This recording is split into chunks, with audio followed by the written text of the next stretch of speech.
নমস্কার বন্ধুরা, লক্ষ্মীর হেসেলে তোমাদের স্বাগত। আজকে আমি বানিয়ে নেব ছানার কোপ্তা। তার জন্য এখানে আমি 1 লিটার মতন দুধ নিয়েছি। দুধটাকে আমি একটু লেবুর রস আর ভিনিগার একটু জলে মিশিয়ে আমি ছানাটা কাটিয়ে নিয়েছি। ছানাটা আমার কাটানো হয়ে গেছে। আমি একটা ছাঁকনির সাহায্যে ছেঁকে নিয়েছি। নর্মাল জল দিয়ে একটু ধুয়ে নিচ্ছি যাতে লেবুর টক ভাবটা চলে যায়। এভাবে আমি 4-5 ঘন্টাই ছানাটা ছাঁকনিতে রেখে দিয়েছিলাম, ভালো করে যাতে জলটা ঝরে যায়। জল ঝরে গেছে। তারপরে আমি একটা থালার মধ্যে ছানাটাকে নিয়ে হাতের সাহায্যে খুব ভালো করে ডলে ডলে এভাবে আমি মেখে নেব। বেশ অনেকক্ষণ ধরেই মেখে নিয়েছি যাতে একটু স্মুথ হয়ে যায়। এর মধ্যে আমি দিয়ে দেব 1 চামচ ধনে গুঁড়ো, 1 চামচ জিরে গুঁড়ো, সামান্য গোলমরিচ গুঁড়ো, সামান্য পরিমাণে নুন, সামান্য পরিমাণে চিনি, কাশ্মীরি রেড চিলি পাউডার, হলুদ গুঁড়ো আর 1/2 চামচ মতন বেকিং পাউডার দিয়ে আমি একটু ভালো করে মিশিয়ে নেব। ভালো করে একটু মেশানো হয়ে গেলে এর মধ্যে আমি দিয়ে দেবো 1 চামচ মতন ময়দা। ময়দাটা দিয়ে আবার একটু ভালো করে ডলে ডলে মিশিয়ে নিচ্ছি। তারপরে সামান্য একটু ঘি দিয়ে আবার একটু মেখে আমি কোপ্তার আকার গড়ে নেব গোল গোল করে। যে যেমন পছন্দ করে সেভাবেই সে শেপ দেবে। আমি এভাবে গোল গোল করে শেপ দিয়ে নিচ্ছি।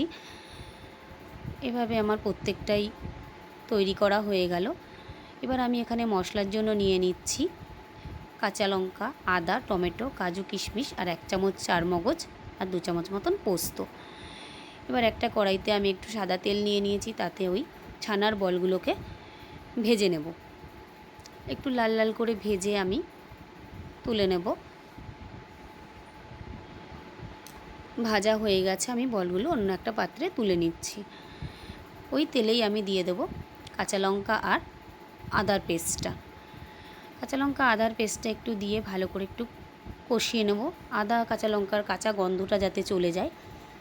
তারপরে ওই তেলেই আমি দিয়ে দেব টমেটো আর কাজু কিশমিশ পোস্ত বাটাটা দিয়ে আবার একটু নেড়ে চেড়ে কষিয়ে ওর মধ্যে দিয়ে দেব নুন, হলুদ আর একটু কাশ্মীরি রেড চিলি পাউডার দিয়ে কষিয়ে নিয়ে সামান্য একটু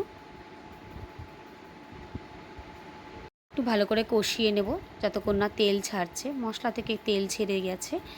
এই পর্যায়ে আমি দিয়ে দেব 2 চামচ মতো টক দই। আমি একটু ফেটিয়ে রেখেছিলাম, তার মধ্যে সেটাই আমি একটু নেড়ে চেড়ে কষিয়ে নেব। তারপরে টক দইটা আমি যে বাটিতে ফেটিয়েছিলাম ওই বাটিটায় একটু জল দিয়ে জলটা আমি দিয়ে দিলাম, দিয়ে আবার একটু নেড়ে চেড়ে কষিয়ে একটু ঢেকে দিলাম। কিছুক্ষণ ঢেকে দেওয়ার পরে মশলা থেকে ঠিক এভাবেই তেল ছেড়ে গেছে। আবার একটু নেড়ে চেড়ে সামান্য একটু জল দিয়ে মশলাটাকে জলের সাথে ভালোভাবে মিশিয়ে দিলাম। মিশিয়ে দিয়ে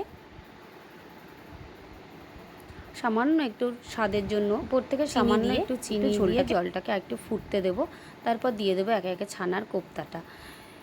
দিয়ে ছানার কোপ্তাটা একটু ফুটে উঠলে তার মধ্যে একটু ঘি আর একটু গরম মশলা দিয়ে আবার কিছুক্ষণ ফুটতে দেব। তারপরে নামিয়ে নেব আমার ছানার কোপ্তাটা। তোমাদের কেমন লাগলো আমায় জানিও কমেন্ট করে।